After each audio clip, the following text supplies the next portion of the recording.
Morning. Today I'm going to read about Coriantumr and the Mulekites and present again the theory that Coriantumr was buried by King Zarahemla. And these are the verses I'm picking because I don't think there's any other reference to the matter in the scriptures. Otherwise, they should be destroyed, and all his household save it were himself, and he should only live to see the fulfilling of the prophecies which had been spoken concerning another people receiving the land for their inheritance. And Coriantumr should receive a burial by them, and every soul should be destroyed save it were Coriantumr. Ether 13:21, and then again Ether 11:21.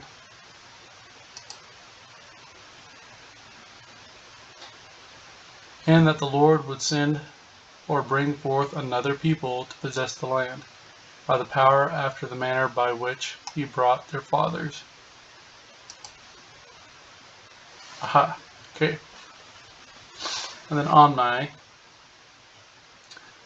21.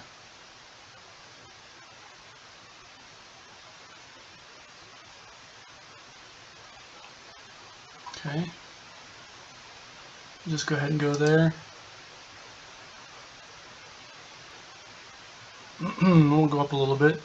And it came to pass that the people of Zarahemla and of Mosiah did unite together, and Mosiah was appointed to be their king. So this time frame is where I'm saying that maybe a year ago Coriantumr was buried by Zarahemla, or maybe 10 years ago, I don't know. But I do believe it's this man who buried Coriantumr, or maybe his father. It's within this time frame.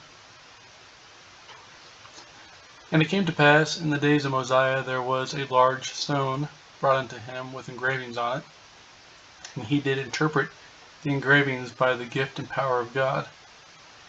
And they gave an account of one Coriantumr, and the slain of his people. And Coriantumr was discovered by the people of Zarahemla.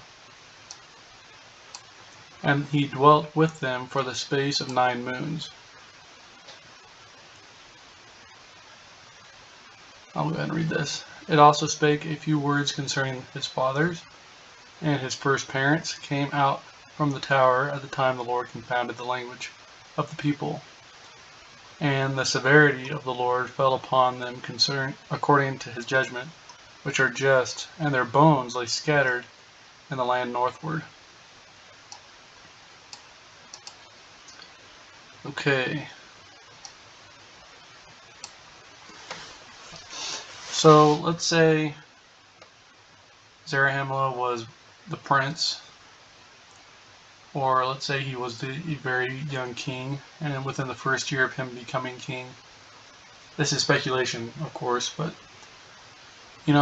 saying that Coriantumr is buried by the early Mulekites is also speculation.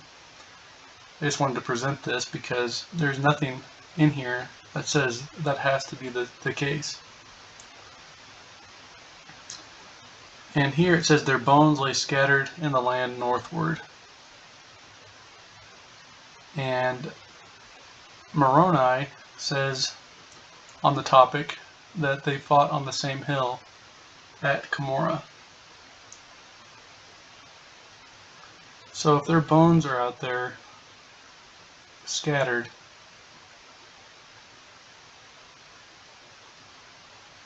I think, I don't know, within the year, maybe 3 years, their bones would be everywhere. Too much time going by, and I'm not a bone expert, but the land would probably hide a lot of that. When when my scouts report that they go up there, they find cankered swords full of rust, but they could still, present them. Bones, buildings,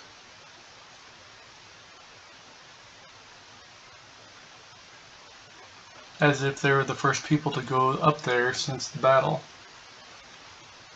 And I know there's superstition amongst natives when it comes to terrible things that happen like that, so if they're worrying survivors, they would avoid the land. But if you put it down for, let's say, the spread here is 400 years. So if it was set to where when Mulek just first arrived, and then they find the bones in around the same time period, because this is roughly the time period which they go and find those bones. Find them, actually. Lamanites scouts go up there maybe 50 years after this happened. So we're looking at a time frame. If it was early Mulekite, nearly 500 years, I don't think that they would find anything. They might find buildings, and they might find weapons, but they might not. I think them going up there and finding bones and weapons and armor, it was within, I think this happened like when Mosiah got there. I have the sacking of the land of Nephi, so the reason Mosiah's there in the first place is that the land of Nephi gets sacked. I have that placed with Coriantumr and Shiz's account of their last battles, that they were going from land to land, burning the land and taking cities. I think that was the time period when the land of Nephi fell. And they weren't part of their country, so when Coriantumr and Shiz were calling in all the people to go and fight, the Nephites and the Mulekites, or the people of Zarahemla, would be immune to that, of course. They don't fall under their jurisdiction. They don't see them as the ruling faction. They were opposed to them, and the prophecy still would be fulfilled under these circumstances. Coriantumr finding the people who will inherit the land. If they go to the land of Zarahemla during the days of Zarahemla, let's say it's a city, 50,000 people, but that's it, and it's been kept that way for over 400 years because of constant war with the Jaredites, who are still, according to this timeline, running around everywhere. And they would be seen as the Lamanites. So every time Nephi mentions a Lamanite, let's read this. And behold, I have seen in the days of King Benjamin a serious war and much bloodshed between the Nephites and the Lamanites. The Nephites called the Jaredites Lamanites, according to this time frame, if this is right. But behold, the Nephites did obtain much advantage over them, yea, insomuch that King Benjamin did drive them out of the land of Zarahemla. So this is taking place after Coriantumr and Shiz's last battle. And this is the turning of the tide for the Nephites. So they struggled to survive this entire time. And after this last battle, the land of Zarahemla was able to stand. The land of Nephi wasn't, but the land of Zarahemla was. So, uniting forces, they were able to withstand the last battle of the Jaredites, and now they will become the superpower over the land, fulfilling the prophecy. Now, as the church presents it, this last great struggle took place before